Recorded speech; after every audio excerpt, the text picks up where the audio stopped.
សេស្វៀបយញឹមហើយធ្លាប់រាក់តាក់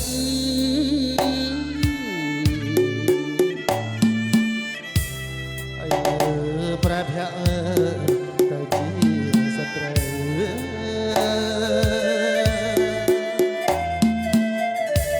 អនុស្សាវរីយ៍អមដោយ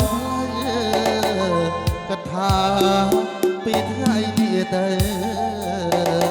លែងឃើញប្រែឯទៀតហើយ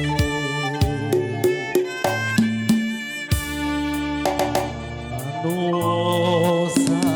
វរីយ៍តែទៅហាក់ដូចជាគ្រាថ្មីថ្មីដើមឈើធំធំមានម្លប់ត្រឈើលើតាសំលេរីយំថ្លាប្តីអសខឹក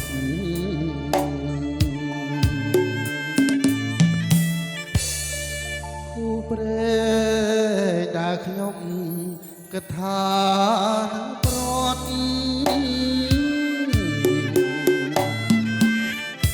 ឥឡូវ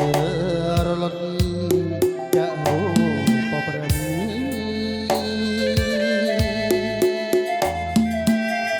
ធ្វើមិនដាច់នៅបានចុះព្រះសងបើសិនជាខ្ញុំញញឹមក៏មិនស្រលូចរីដាក់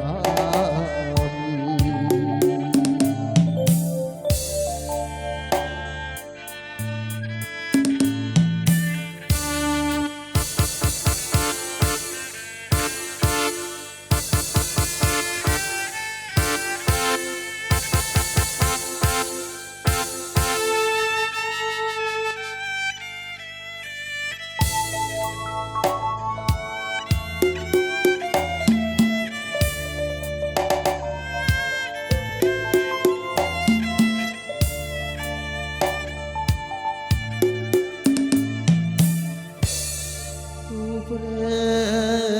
ដែលខ្ញុំគិតថាប្រត់ឥឡូវរលត់តែរូបប្រម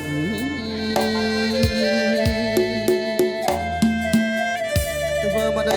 រនឹងបានជួបព្រះសង្ឃបើពិតជាខ្ញុំ